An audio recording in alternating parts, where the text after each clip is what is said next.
As you can see behind me, the NSU campus bookstore is in complete shambles, but not for long. Evolution of forestry all started with this man right here, Henry Hartner. What's the secret? Because I have tasted myself and it's delicious. Starting Monday, multiple school zones will come together for one vision. Not a Louisiana party without Louisiana cuisine. The image you see right here is leaving Pit Grill employees wondering if they'll have a job. As you can see behind me, the NSU campus bookstore is in complete shambles, but not for long. The store has a new home. Out with the old and in with the new. If you happen to be driving along University Parkway, you may notice that the old Nebo bookstore is no longer there.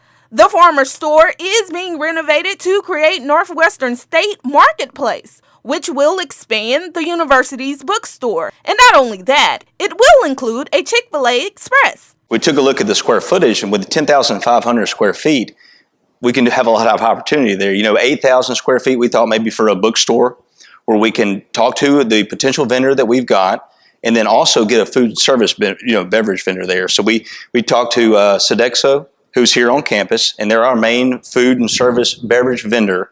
And then we talked to them about the possibility of a branded concept. And they said, well, how about Chick-fil-A? And that's easy here in Natchitoches. With a ton of new space, Executive Director of the NSU Alumni Association Foundation, William Owens, says the renovation project is unique. Student worker Adam Calder says he is excited to start working in the new store. Calder gave us an inside scoop on what to expect. Really am looking forward to moving into it. It's going to be a lot larger. It's going to have more merchandise for students to buy. It's going to have more room for just everything to go into. Thanks to the NSU Foundation, Alumni Association, Board of Directors, and private investors, the new campus bookstore will be ready by Monday. The bookstore and Chick-fil-A will create jobs for students and locals. Owens tells me that it is a way of giving back, not only to NSU, but the community. In Natchitoches, Char, ABC 31 News. Starting Monday, multiple school zones will come together for one vision. Educators say it's an opportunity for students to get more specialized learning with teachers. W.O. Hall and Julius Patrick teachers spent their first day back preparing for the new and improved changes. Both academies will work together to keep students in their school zones. So regardless of where they may move in our community, which covers all those areas, they'll stay at our school. Becoming a sixth grade academy means that we really kind of had to revamp because we were an elementary school. So we thought about, we have to, of course we have to use our Louisiana curriculum, but we thought about what can we do that's going to really speak to and engage students in the sixth grade. Teachers will go by the TAP rubric to help students grow and engage in learning. The curriculum will be the same at both of the schools. We're using the TAP rubric, as I said, and so that's what's going to drive our instruction of the Louisiana State Standards. Students attending the zone schools can expect a lot of new learning ventures to help them succeed in and out of the classroom. Char, ABC 31 News. Vernon Parish High School students gave up their summer to prepare for their future. It's been great. The boys came in this, and I say boys, that's all we wound up with this summer, but they came in and they're ready to work. I told them the first day that they chose this over summer break and over going and having fun with their friends, and they came in ready to work. The Vernon Parish School Board introduced the Jumpstart Summer Welding Trade Program at the beginning of fall. 13 young men jumped at the opportunity to get a head start. Welding student Kobe Jinks says once he learned a few welding techniques, he fell in love. You've heard the term, you're always going to need people to put two pieces of metal together. Well, I like doing that. I like welding it. I love doing it. Plus, I've always wanted to travel. With welding, that gives me the opportunity to travel. If I want to be on the pipeline, I can be on the pipeline and I can travel doing that. So it's just something I've always wanted to do. And now this past year, I learned how to weld. And I love doing it ever since I learned how to do it. For some, the welding program will benefit them as a backup plan for their future. Well, I want to have, I want to go to college and become a vet, and then also want to have a ranch someday. And welding has a big part in ranch work because of different fencing you might need or equipment you might need to weld back together if it ever breaks. So this will help me benefit for this in the future. After completing the program, the students will earn statewide credentials and $500. Char Thomas, ABC 31 News. It's not a Louisiana party without Louisiana cuisine.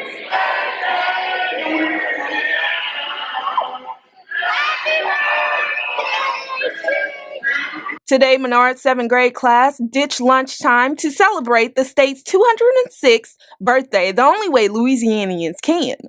Parents volunteered to bring the taste of Louisiana to life, leaving the students' stomachs on full. The most popular dish was the gumbo, which had me wondering. So what's the secret? Because I have tasted myself, and it's delicious. Thank you. It's just a lot of seasoning, a lot of love, a lot of practice.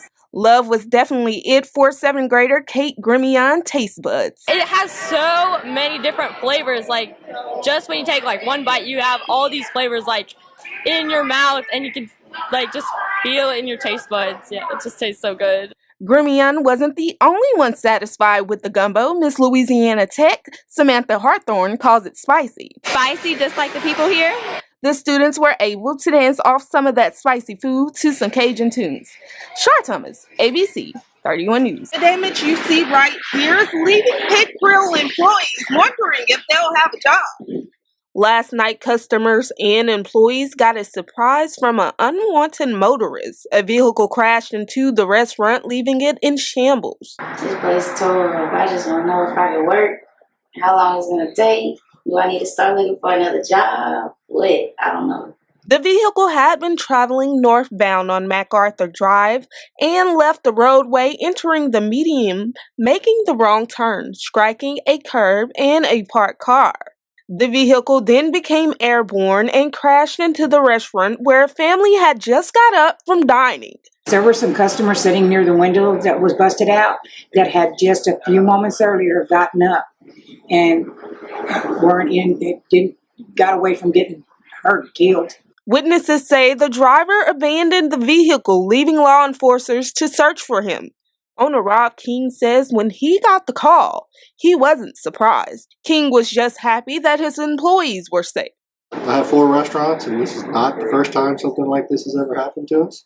So my first thought was to get up here and make sure my employees were okay and see what the damage was. The driver was transported to a local hospital with non-life-threatening injuries, and no other parties were injured. The driver was arrested and charged with reckless operation of a motor vehicle and was issued a criminal citation. Pit Grill's owner says they should be up and running as early as this weekend, so employees shouldn't have to worry. The damage is not too severe to the restaurant itself. It's just to the manager's office. So I have one small section of exterior wall. I've got a contractor coming. I would hope I would be open by the weekend. Char Thomas, ABC 31 News. When you see the sign floating around Grand Parish, you probably should think before you litter. Last year, Louisiana was named the most trashiest state in the nation. The Grant Parish Sheriff's Office and police jury came together to launch the Why campaign to change that reputation and keep the parish clean. They are making a bold statement with a Why sculpture that the parish inmates made out of iron with trash inside. Grant Parish cleanup crews are averaging 200 pounds a day. Sheriff Stephen McCain says this is avoidable and it can stop. We can make the change. There's a lot of negative things, a lot of ugly things in this world that we don't have any control over, but this we do. And this affects us right here at our own home. District 3 Police Juror Cephas Bowie tells me that this is an ongoing issue that needs to come to an end because it is costing them money. Not only does this unsightly, but it also clogs up our drainage systems. In our towns where we have catch basins and underground drainage, it clogs them up, so when we have a significant rain event, we have flooding. And out in the rural areas, it affects us as well with the ditches and the cross drains. And then when we go to more, there's a lot of trash and debris, and it costs us a lot of money not only to pick it up, but also to haul it off. If you are caught in the act of littering, it could cost you more than just a fee, whether it is in Grant Parish or any other parish in the state. To be a part of the change is simple. Don't litter. In Grant Parish, Char, ABC 31 News. The evolution of forestry all started with this man right here, Henry Hartner. Hartner wore many hats from politics to lumber, but his love for reforestation set the tone for what forestry is today in the South. During his time as state senator, Hartner made it possible for lumbermen to avoid taxation that limited any prospects of reforestation. He was the first lumberman to really understand that you could grow another crop of trees. But he also was a very serious advocate. So he would go across the South, telling other lumbermen, hey, we could grow another crop of trees.